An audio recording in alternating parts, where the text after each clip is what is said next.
Hello, hello. Welcome back to Adobe Live, everyone. Today I'm joined by Holger Kilumets, who is a still life photographer, and we've got some amazing work coming up. So welcome, everyone. Welcome to the chat. If you want to come and join us, we're over on behance.net /Adobe Live or behance.net/live, and we've got some wonderful people in the chat. Hello, hello, and welcome, everyone. Let us know where you're watching from and how you're doing. Holger, how are you doing? Hey, yeah, I'm doing well. How are you? Yeah, very good. For those of you who are regular watchers, you'll know that I've once again got a different background. I am in Japan, and I'll actually be here for the next few months or so.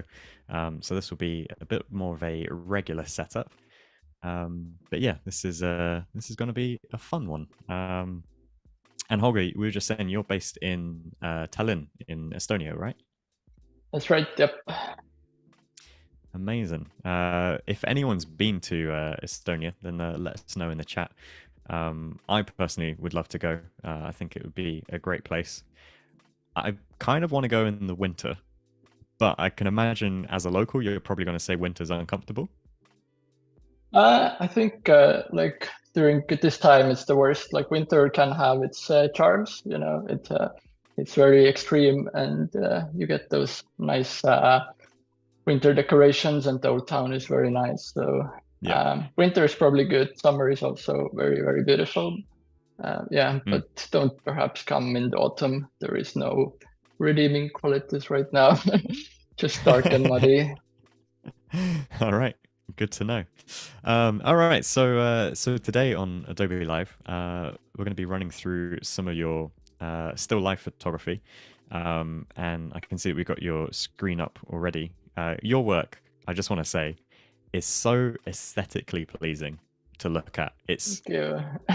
it's actually really reminiscent of me, and this is going to sound funny, but it reminds me of the types of designers and artists we get on who do 3D work, and yours is 3D in like this is real life. You've just got very clean photography of it, and yeah, it's Yeah, kind of yeah. playing with my mind a little bit because it does remind me of the renderings that we see people do on here. Yeah, very very cool. Yeah, I get that quite a lot, and I think like people who even follow me on Instagram quite a while, they still sometimes like after 2 years when they see one of the behind the scenes shots, they suddenly like discover, wow, your work is actually photography, not 3D. Like, um, yeah, it's interesting. I mean, maybe we can talk about it during the retouching process a little bit. Like I've dabbled a little bit with 3D as well, but I seem to kind of um, work better in photography in many ways. Kind of the yeah, depending, I guess, on people's brains how they work, but like working with hands and things like that, they're Yeah. kind of, yeah, very important for me. But yeah, I pulled up my website here just to maybe give people idea of what type of work I do. So here are a couple of like floral still lives that I did this year, and some like material studies. We've got a question already actually in from Sandrine asking, do you build your own props like the objects that we're seeing here? Yeah, I do. That's kind of almost like half of my practice, kind of painting, cutting things. I have a little workbench in my studio as well, so a lot Okay. of time is spent on making the props as well. And Mm. I kind of like it, so I don't know, I'm more committed to creating a beautiful picture if I've worked on those props like several days. I'm Yeah. not so easily to give up, and also like you are more connected to, I guess, Mm. all the different like steps of the process Yeah, I when guess you you're involved. you Yeah. invested. Yeah. Mm. And yeah, And some commercial projects as well that kind of translate my style into. like product photography type of stuff. Oh, cool. So Yeah. yeah, hopefully that gives people like a quick idea. And then if we Yeah. start working on this today's image, we'll go I, into more depth. just seeing that there with your commercial work, that was a question that I had is to kind of see how you can take this, you know, to more of a revenue building system, because we were just talking beforehand about doing prints and things, but I wondered if you worked on commercial stuff, and you just answered it before I even got to ask it. So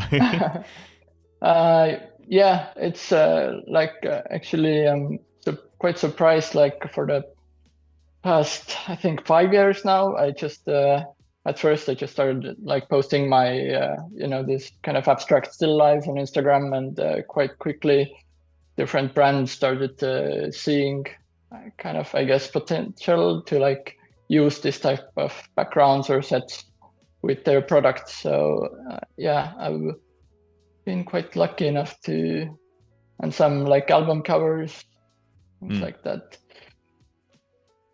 And I can also see maybe a little bit of animation happening as well.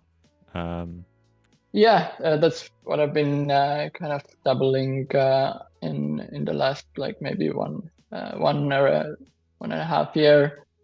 Either making like stop motions, or sometimes it's also like combined with 3D. So I shoot like backdrops basically, and then somebody puts like 3D objects or the products inside the scene. So the scene still has some kind of material, realistic quality, but then they are free to do with the product what they want exactly, or update it. So yeah.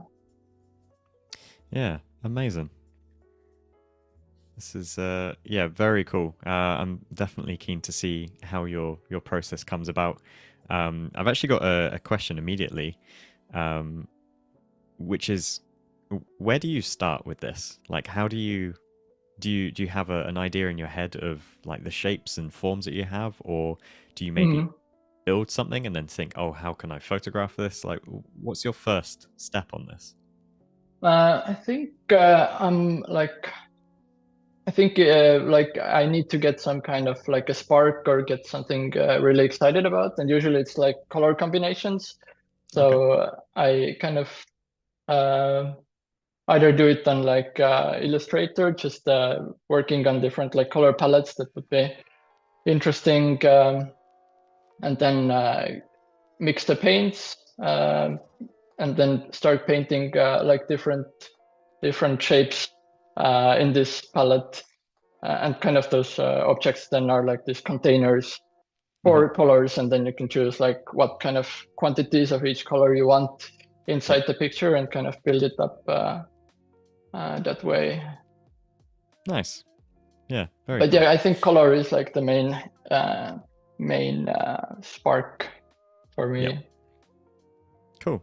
I can see your first image we got here is kind of like a pinky sort of salmon. What have we got here? Yeah, okay, so I thought I'll bring today like a one composition that is made up of several different like not images but stages of the same image. So maybe it makes sense to just quickly look at the final compositions that I did this morning, and then we can start laying it out on those different layers. So that's something we hopefully will manage to make. And if I open up like the first image, this is kind of the base plate, I would call. So this is where the composition is like mostly complete. And then I have several other layers. Let me get those opened up. Which basically like, I kind of, when I get the final composition, then I start to dismantle it and photograph it. So there are less and less elements on each picture. So then we can start removing. So basically I have those little magic arms that hold some objects in place. So I never like to just cut out something and place it inside the image. I like to physically have those things touching, and so you get those realistic shadows and things like are working together like they should be. Yeah. But the problem is, we need to get rid of some of the extra stuff on an image. And that's why basically I have those different stages of the build. So for example, now if you were gonna say something.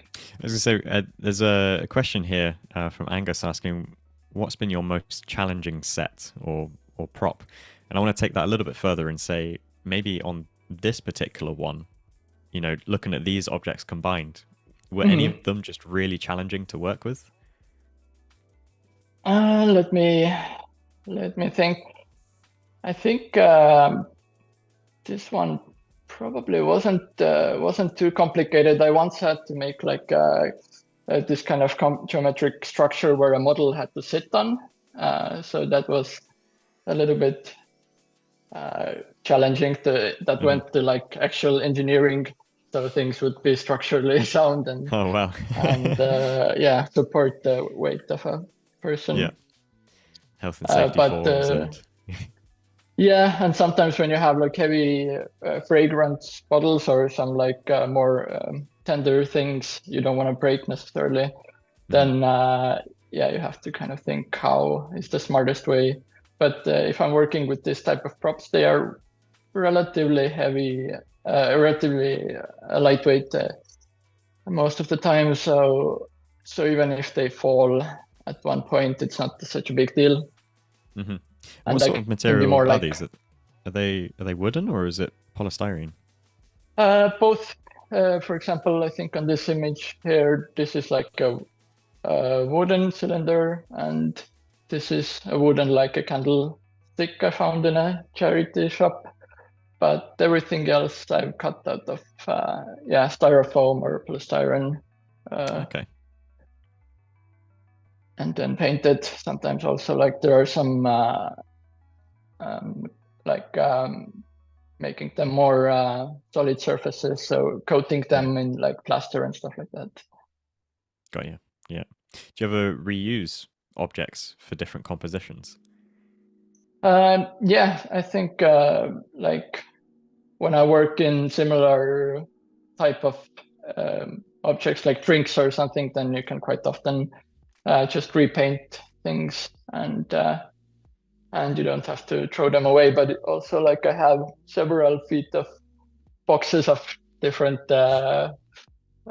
props that I need to get rid of. Like every few years, you need to just take a look and critically think what you actually don't need anymore. Otherwise, it gets a bit too much. And when you have too many things, it also like hinders the creativity, I guess. You have like everything and I mean, one thing about 3D versus like photographing actual props is I kind of like that limitation I have with like I have this for example this half torus in this specific size, so I can't make it whatever size I want, and that kind of forces you to look at the structure in a maybe different and more kind of, you force yourself to find ways to make this work.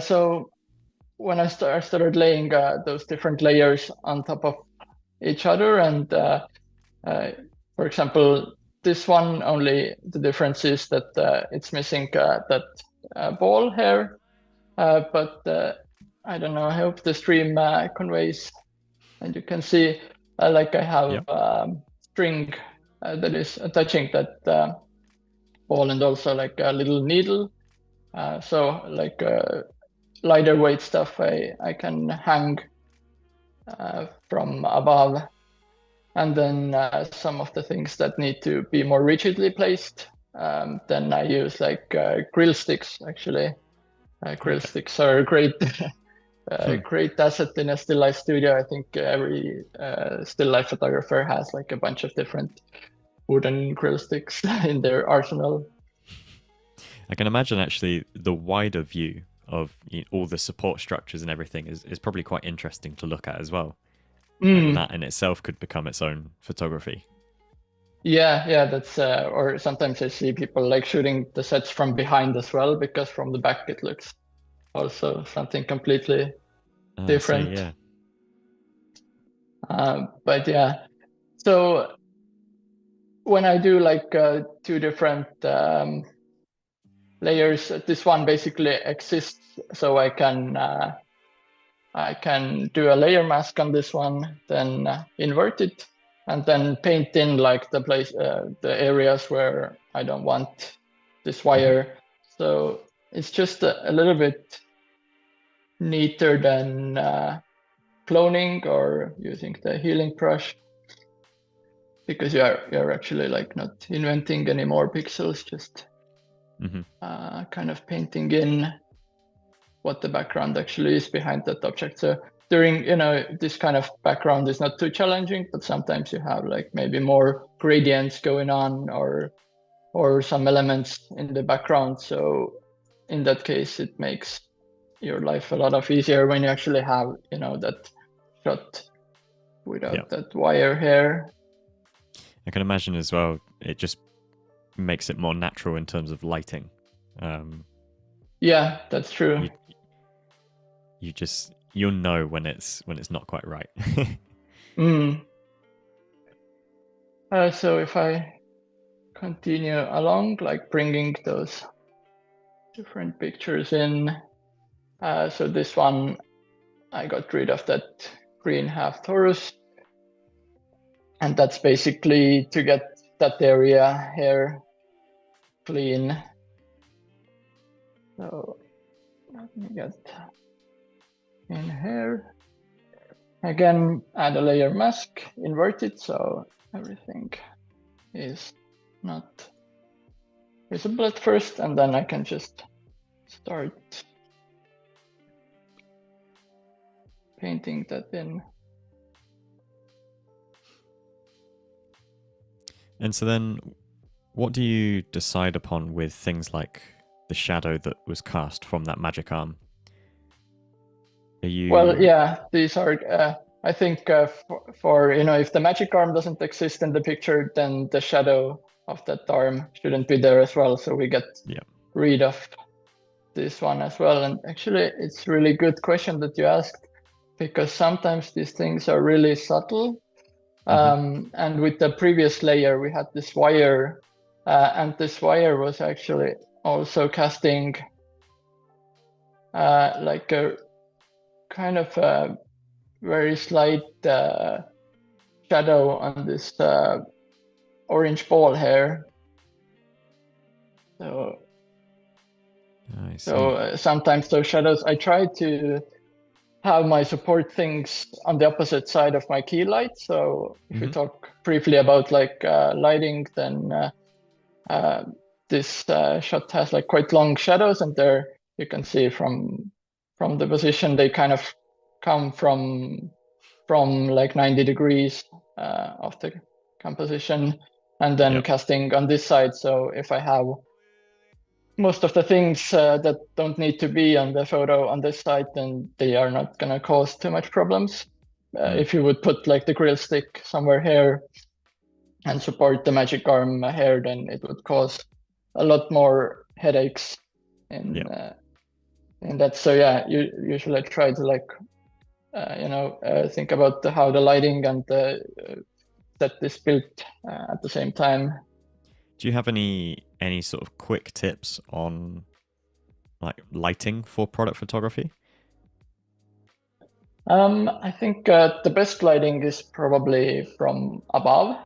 Like Okay. a lot of still life photography is done with lights from like if you have a table, then you have a C stand that lets you put the light just above the table, and you light it, so then you get like this nice equal amount of shadows and highlights. Nothing is like too blown out or not too Yeah. much in the shadows. And then you can use like fill cards. I would always, like, if you don't have much experience, start with one light, and then just add some fill cards in there. Then you don't make it like too complicated for yourself. In terms of like, what my lights are doing. One of the things I usually like to give to my students is like shooting just a white box with one light, and seeing like how can you make this box very beautiful with just one light, and kind of trying to define the different shades of that three-dimensional object. Yeah, I imagine that's a really good exercise, actually. Mm.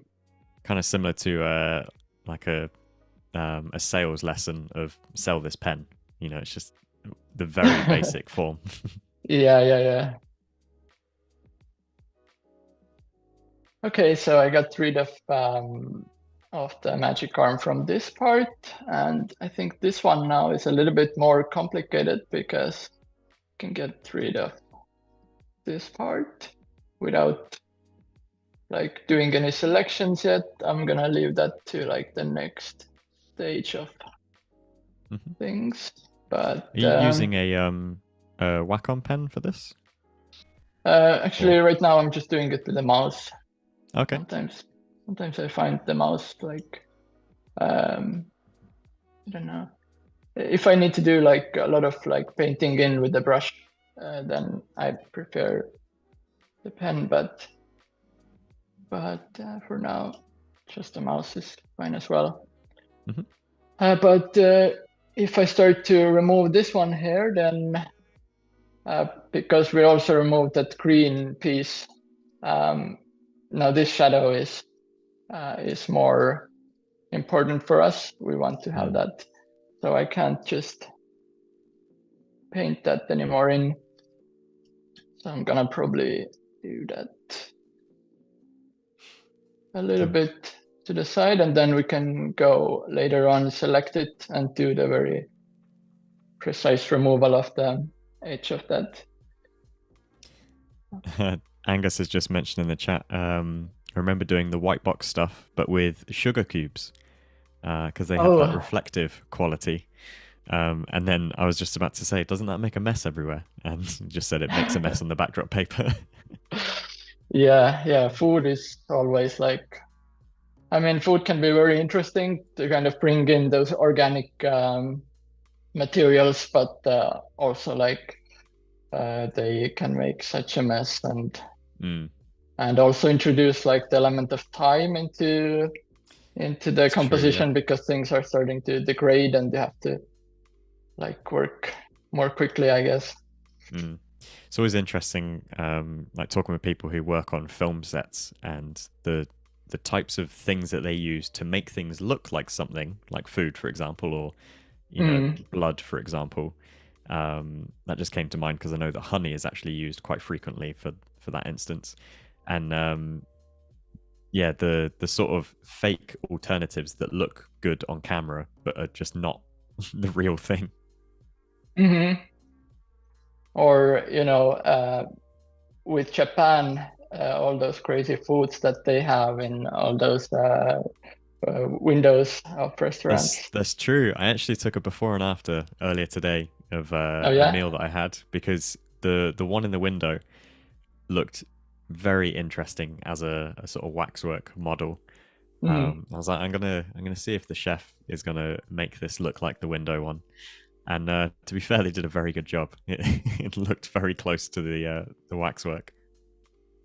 Yeah, that's so much pressure on this chefs.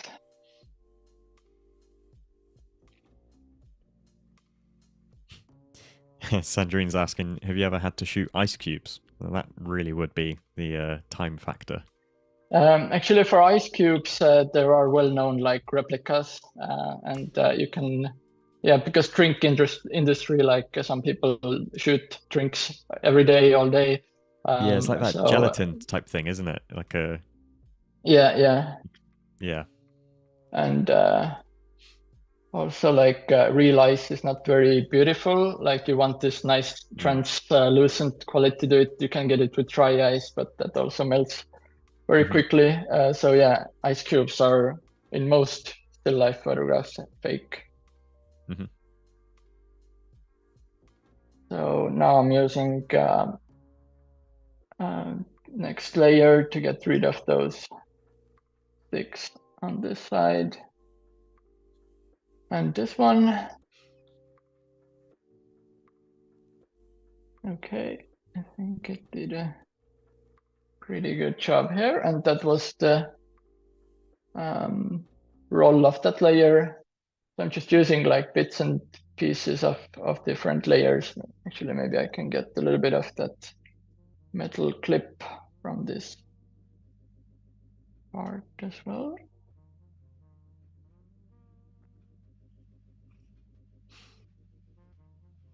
Okay.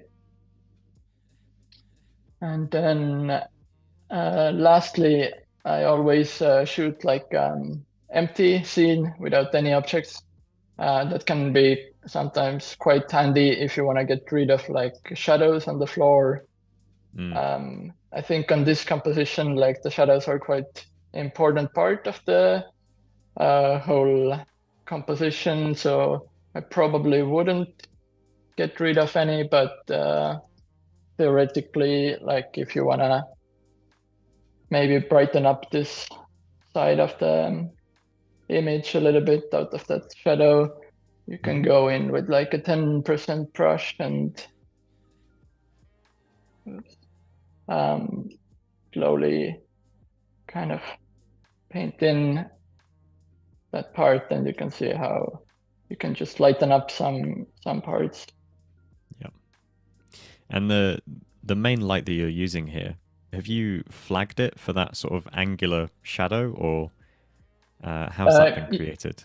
Yeah, the background has like little polystyrene board on a diagonal, so it's not blocking any light on the scene or the objects, but the background. So it's always a quite good idea to have a little bit of space between the background and the set. At least I like it. So first I can go behind the set actually and adjust things from there if it's like those magic arms and things like that. And secondly, you have a little bit more control over how's the light looking on the background and what is it doing on the subject. So you can just shoot everything with one light, or in this case, it was actually I had a little fill light shooting into the ceiling and then just bouncing like a very soft fill from above. Yeah. And I guess that creates a crisper line as well for the foreground and the background because you've got that sort of separation. Yeah, absolutely. Otherwise, also you would either have to get like the background exactly touching the floor, basically, or if you have like even a little gap there, it starts to get the shadow, and that's usually not very pleasing. But then when you get it further away, then the shadow just basically what the table is casting on the background is falling behind the background itself. So you end up with this very nice and clean line. Yeah, I like the effect of the angled light. It just simulates, like window light or daylight from somewhere. It's yeah, it's really nice. Yeah, probably gives a little bit of like depth into the image as well, so it feels a bit. I think I had one version where the light was coming quite harshly from like 3/4 above, and then it really starts to look like kind of 3D, but not in a good way. Just bad 3D, I guess. Yeah. So having those long shadows is definitely like adding a lot to the scene. But sometimes it's also very nice to have this very pristine, like almost no shadows or shadows falling on the back of the set, and you just have attention on the subject itself.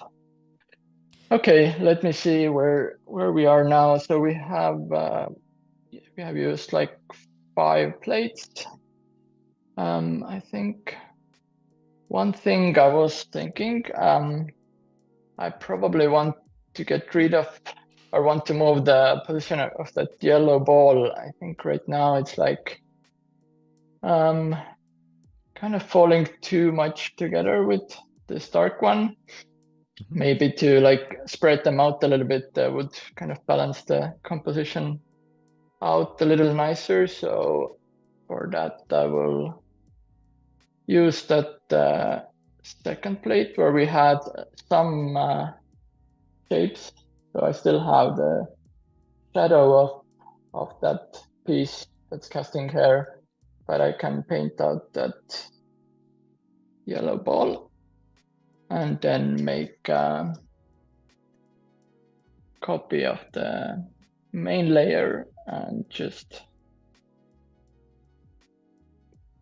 grab the small ball on its own, and then I can shift it around a little bit. But I want to make sure that I'm grabbing like the whole shadow detail, so it's still fading out like it was. And also the other side actually has like a little yellow highlight shadow, just a reflection of the ball itself. So I'm not sure I'll grab this one as well.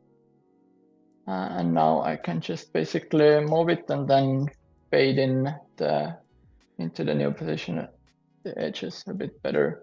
But I'm just gonna zoom out a little bit and see. And I guess you're only able to do that because that object was quite isolated in the first place.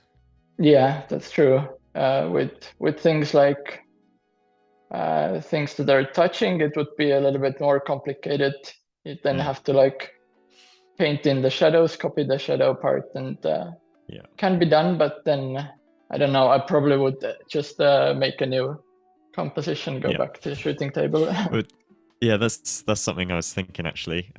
So like for myself, if I need to do any like flat lays of, I don't know, maybe for like a thumbnail for a video where I've got a load of tech products laid out, so often those products stay out for hours, if not a day or so, because I'm making my thumbnail and I'm doing tweaks and stuff, and then I come to it and I'm like, you know what? I just need to take this again because the lighting was bad or something else. And so I just leave everything out. So do you often have the same sort of structure up in your studio with, some sort of barrier so you don't knock it over? Yeah, absolutely. Sometimes those quite like balancing structures, I managed to even leave overnight. And I'm always surprised that they're still up in the morning. You don't have any pets running around, or? Well, in my studio, my studio is separate from my house, so yeah, I can just leave things here and nice and safe. Yeah. Yeah. But yeah, it's a really like long process sometimes to get the composition feeling right, and just some little thing is nagging you.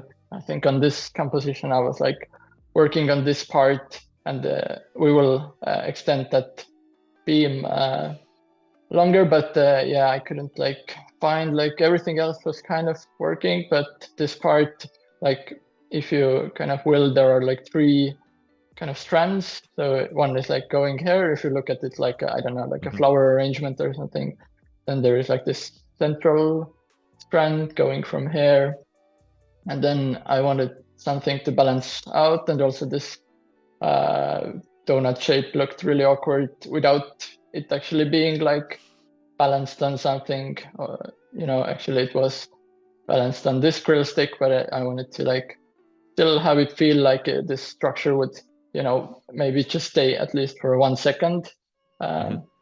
So then yeah, I like worked like a lot of different variations of things that I could like arrange in this position to get it finally feeling right, and then it's like just a gut feeling when you feel it's kind of clicking in place.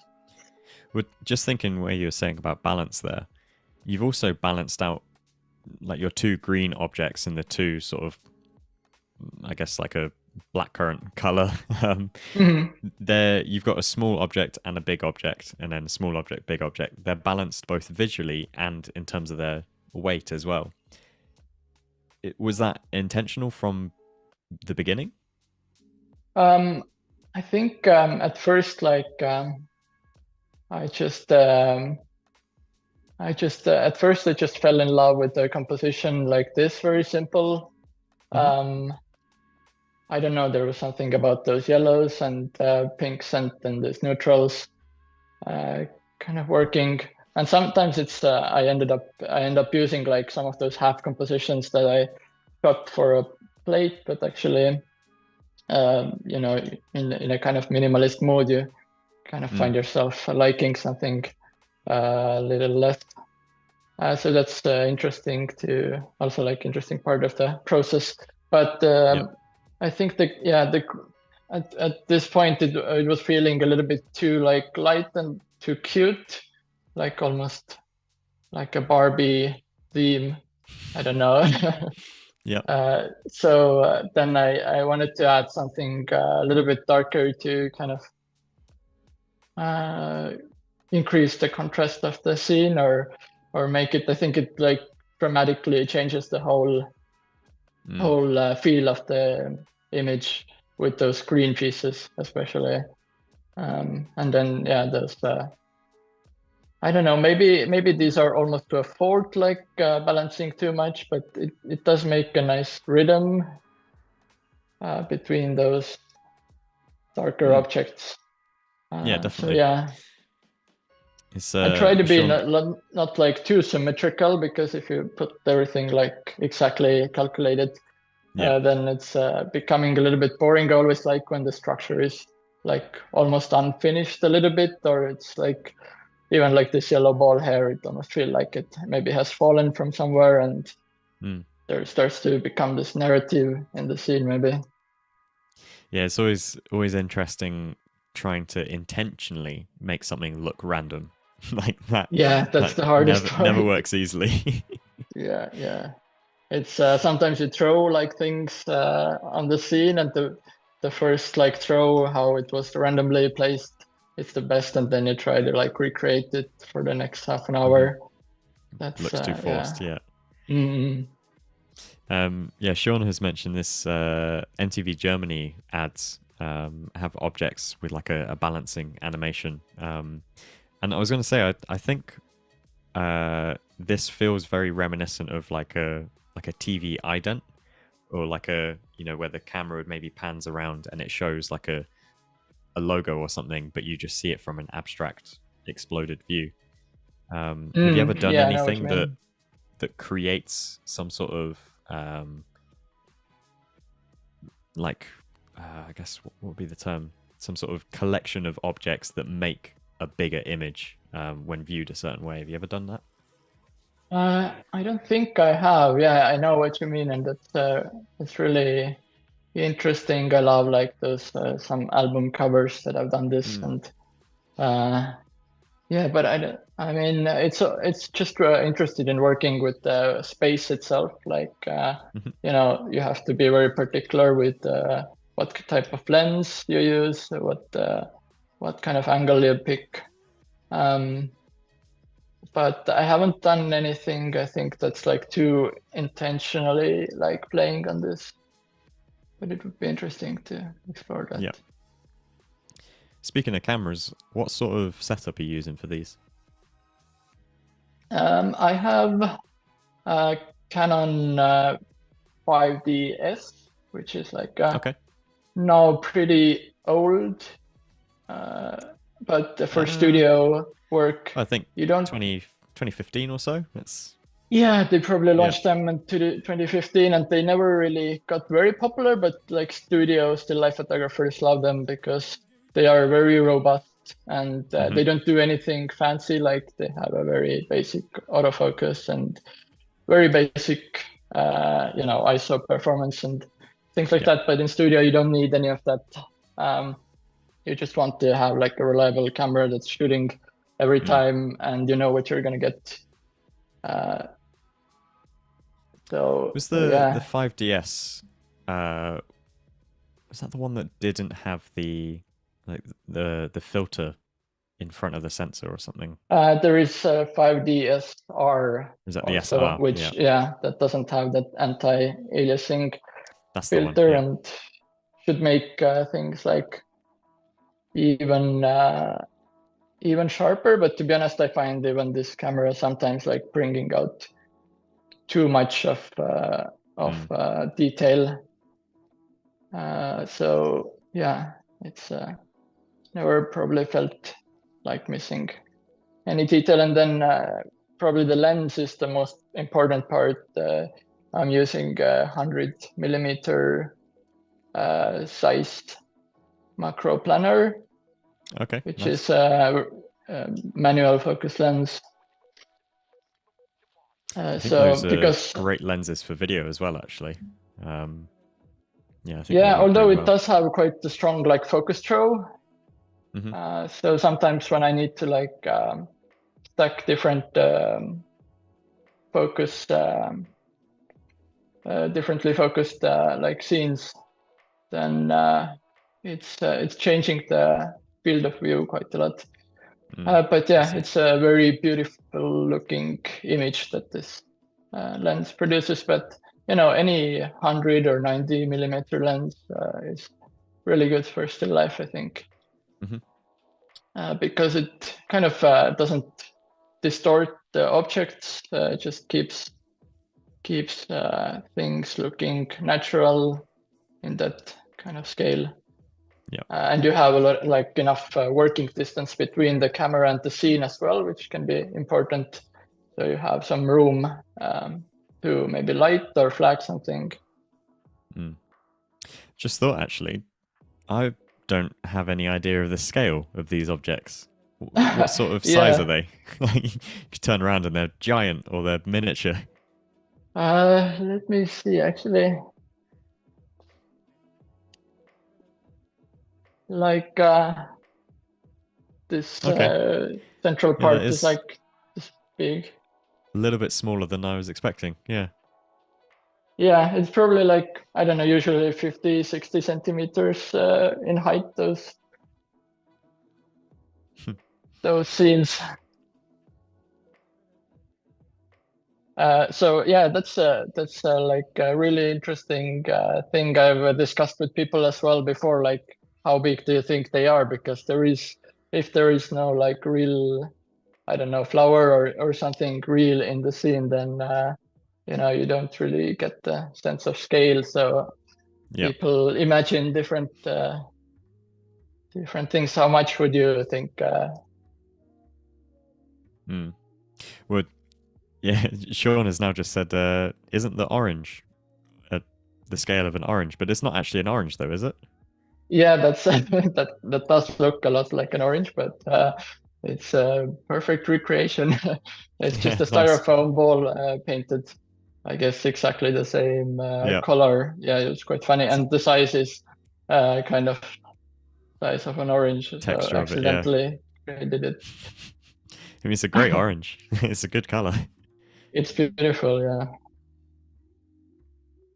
It's with yellows and oranges. It's always the most difficult to find like a good kind of tone of it that works and doesn't blow out in the if you light it. If you like make it if you make it too light, then sometimes those yellows can just like blow out and hard Yeah. to get them back. Have you ever used any different lenses? Sandrine's asking if you use any tilt shift. I've used like a 4x5 large format camera that has those movements, and these can be quite beneficial in some cases, especially like the shift function. If you don't want to tilt your camera Yep. down on the table, but you want to get like a little higher view, you can just move the lens and you get the higher view without like distorting the vertical lines. So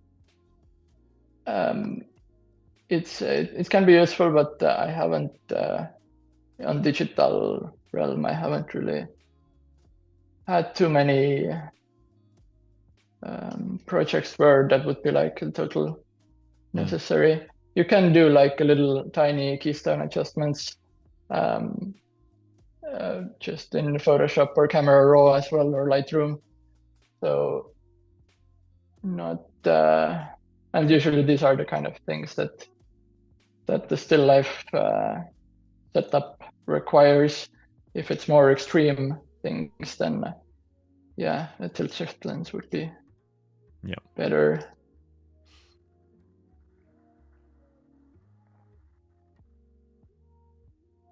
Okay, I'm just trying to get rid of that grill stick end on this torus.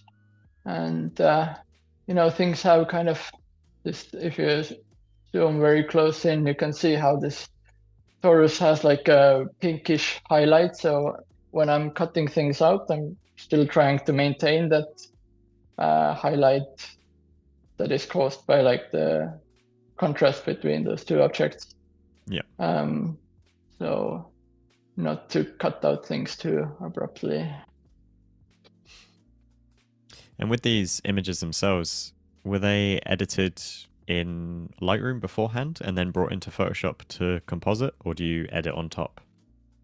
Very little, to be honest. Like they were pretty much, I set like white balance, but even that was like 5500. You know, just like the white balance of a studio strobe. So I didn't really do much with them.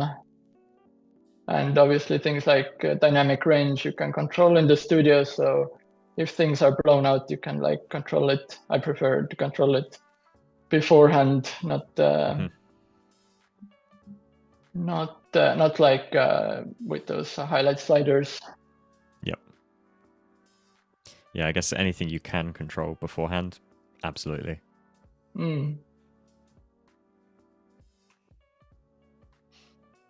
Okay, now I'm doing some of those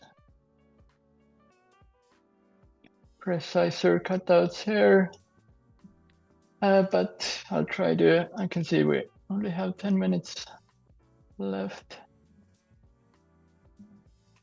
I was gonna show some like selective adjustments that I like doing as well. So I'll try to do this a little bit quicker and maybe a little bit sloppier, but there is also one interesting curve that I wanted to show, that once I have kind of done my initial retouching composition, so now we can say that maybe this also needs to get rid of. But after this, we kind of have our initial like composition, so we can start thinking about like the color adjustments and brightness curves. But I like to have like and then I can see I missed some of that thread here, so we'll go and paint that in with 100%.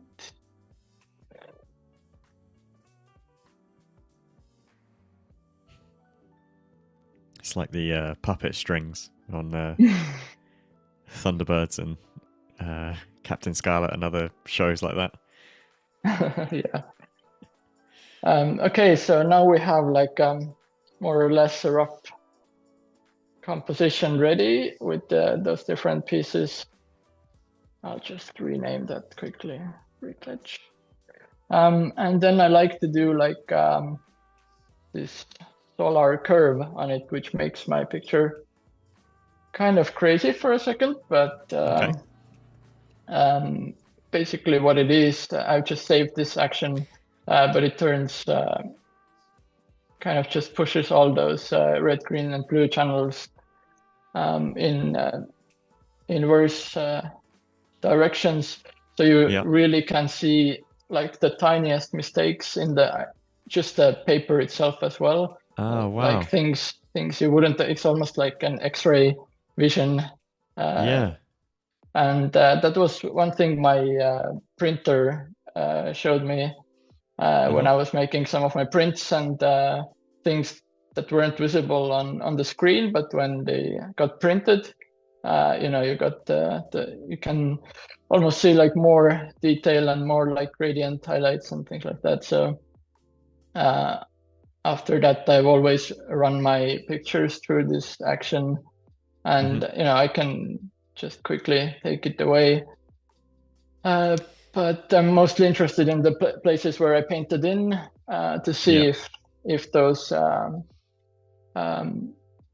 things are going like smoothly, or you can see here like it's a little bit rough, so we can go in with a softer brush, like 10%, and just paint in more, like fade in basically those two.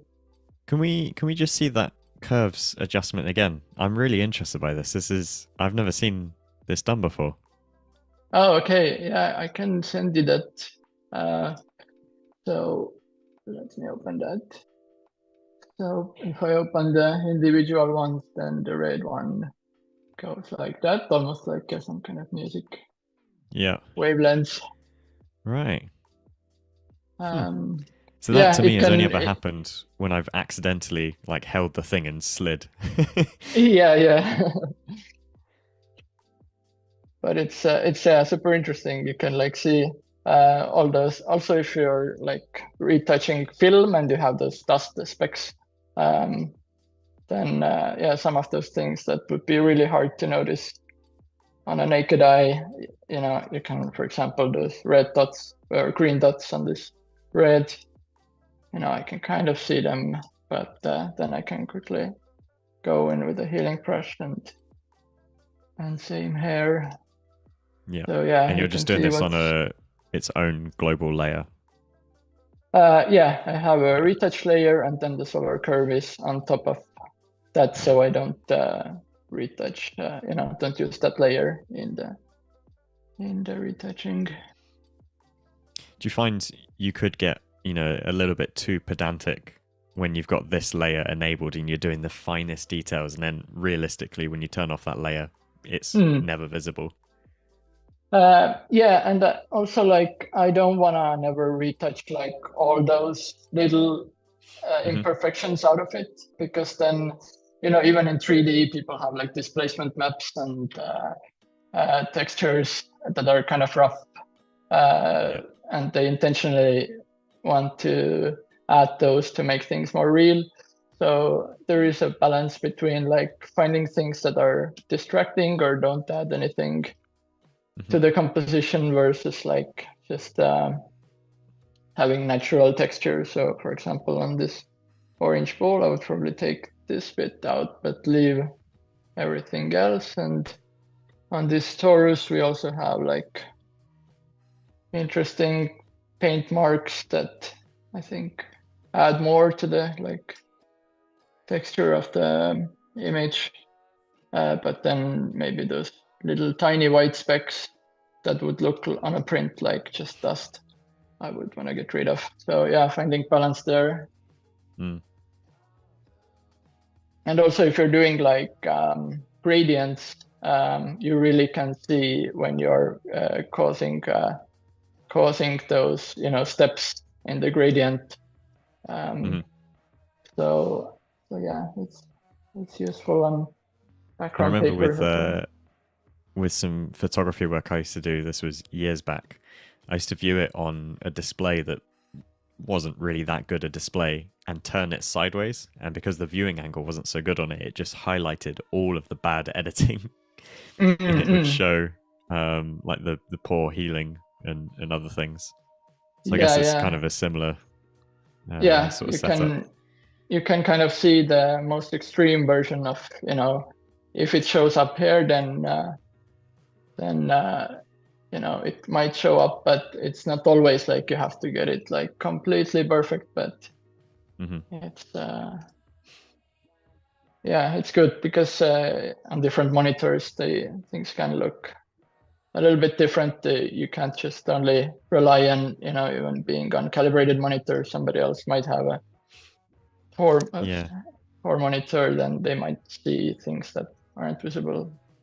I mean, I to guess your... it's similar to false color in video, where you use that to check exposure on things like skin tones and other stuff.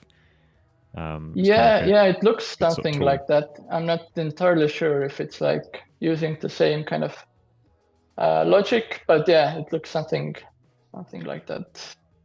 Hmm. And really interesting also to see like maybe a little imperfection on the edge of a paper here. So clean that up. Okay, so I think retouching is kind of there as well. So now I would go to do a few like global curves. I feel it's a little bit too dark, so probably use like a lightness curve, brighten the picture up a little bit.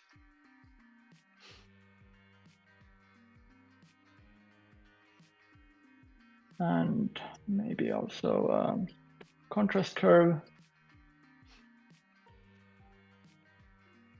Maybe just linear contrast, just very slightly, like pop things out a bit. And then next I would start doing like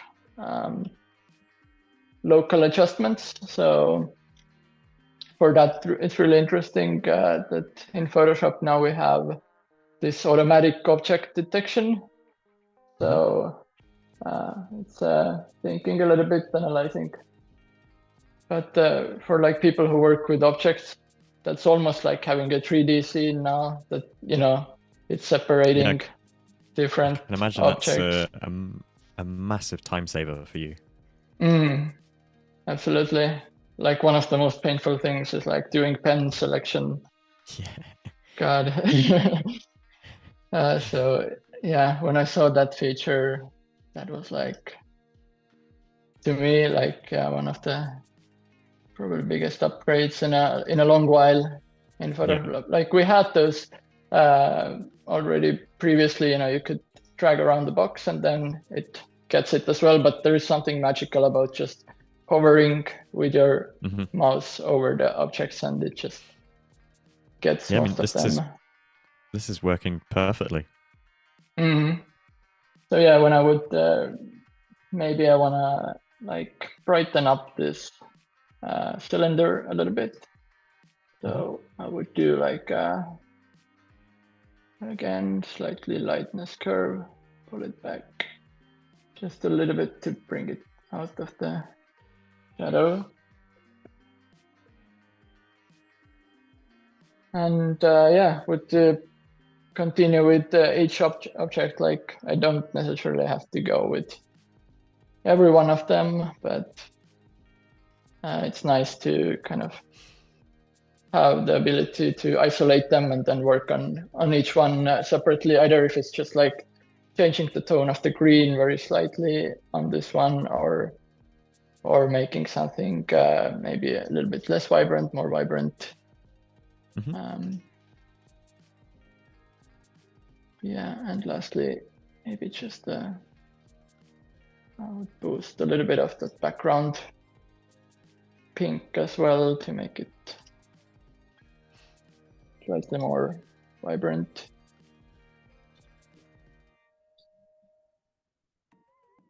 And yeah, I guess that's kind of it. Pretty happy with it. Amazing. Yeah, this is all just kind of coming together, little tweaks at the end. And you know what? So happy to see your name in your layers as you're doing it. That is a key to my heart. I didn't do them all, but yeah, it's a good practice. Definitely. Especially if you have like 20, 30 layers, then. Amazing. This is okay. Yeah, this has all kind of come together. So I guess to kind of run through, what's been interesting here is you started kind of in reverse, and you've gone through and you've kind of taken things away rather than build it up. Which, considering the overall piece, that's kind of the opposite to what you think, which is pretty interesting. Yeah, I think that's kind of a little bit opposite of the usual logic of like building things up from piece by piece. But I don't know. For me, just being able to see, I have to see the final composition in the real form before I can like decide that this is the picture I want to make, and invest some retouching hours into making it the final. It would be quite hard to see when they are just like separately photographed, and then you would on the screen put it together. Then maybe 3D would make more sense in that kind of order.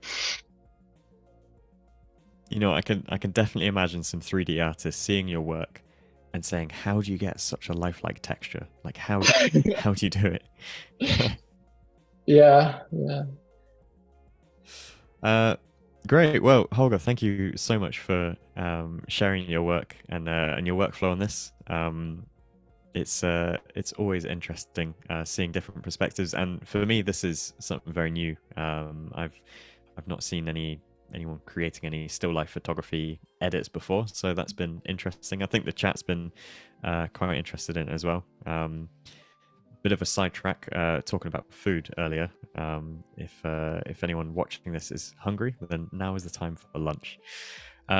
So thank you very much for joining us. Thank you, Holger. And if you have any final thoughts or anything to close out the day, go ahead. Any words of wisdom for still life photography?